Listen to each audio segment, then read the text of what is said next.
Bonjour, bienvenue dans cette vidéo consacrée à deux métaprogrammes qui sont pour moi fondamentaux quand on se destine à un métier de coaching ou d'accompagnement.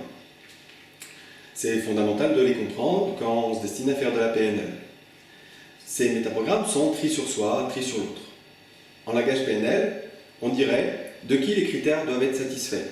Autrement dit, de qui je me préoccupe. Est-ce que je me préoccupe de moi ou est-ce que je me préoccupe de l'autre ou des autres? Prenons quelques exemples. Est-ce qu'il vous est déjà arrivé d'avoir un problème et de vous ouvrir à un ami, par exemple, et que cet ami il vous pose des questions, il vous regarde, il vous écoute, et vous sentez que votre ami est totalement là pour vous, et il prend vraiment le temps pour que vous puissiez exposer votre problème, il est curieux par rapport à ce que vous vivez, curieux pour vous faire réfléchir. Eh bien, on est probablement face d'une personne qui est en tri sur l'autre. A l'inverse, est-ce que vous êtes déjà arrivé d'exposer un problème à un ami et que cet ami, au bout de quelques minutes, voire quelques secondes, vous dise « Ah oui, moi aussi, il m'est arrivé ci, il m'est arrivé ça, et moi aussi, dans la vie, c'est compliqué pour moi, et moi, et moi. » Eh bien, là, on a probablement affaire à quelqu'un qui est en tri sur soi. Quand vous posez des questions à quelqu'un et vous vous intéressez vraiment à ce qu'il est en train de dire, ou raconter, ou vivre, vous êtes en tri sur l'autre. A l'inverse, quand vous donnez des conseils, par exemple, eh bien, vous êtes plutôt en tri sur soi. Pourquoi? Eh bien, tout simplement parce qu'un conseil, c'est comment moi je me sortirais dans ta situation. Autrement dit, ça concerne que moi, et ça parle de moi, et ça ne parle pas de l'autre. Il faut bien comprendre quelque chose.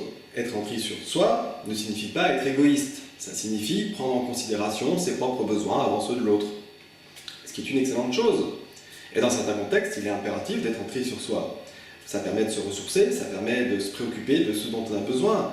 Et dans certains contextes, encore une fois, c'est essentiel même de savoir le faire. Si, au contraire, je suis totalement en tri sur l'autre, autrement dit, je suis sans cesse en train de me préoccuper des autres, et comment il va, et lui, qu'est-ce qu'il fait, qu'est-ce qui se passe pour lui, et je le questionne, et je suis sans cesse en train de me préoccuper de l'extérieur, et pas de moi, eh bien, je risque au bout d'un moment de me fatiguer, de m'oublier. Je rencontre beaucoup de gens en cabinet qui arrivent à des situations où ils sont extrêmement fatigués parce qu'ils oublient de vivre pour eux, ils oublient d'être de temps en temps tri sur soi. Donc être en tri sur soi, c'est excellent dans certains contextes, dans d'autres contextes, c'est plus un problème. Un coach ne peut pas être en permanence en tri sur soi, sinon ça ne peut pas être un bon coach. Vous comprenez bien que, comme pour tous les métaprogrammes, le problème vient du fait que de temps en temps, certaines personnes sont coincées dans une dimension ou une autre. Ils sont en tri sur soi en permanence ou en tri sur l'autre en permanence. Ils n'arrivent pas à passer de l'un à l'autre. Et s'ils n'arrivent pas à passer de l'un à l'autre, eh bien ils se créent des contraintes. Et ça manque de souplesse. Et ça risque de créer éventuellement des conflits ou du mal-être. Voilà pour cette vidéo sur tri sur soi, tri sur l'autre. J'espère que ça vous a plu. Je vous dis à très bientôt pour une nouvelle vidéo consacrée au métaprogramme. Au revoir.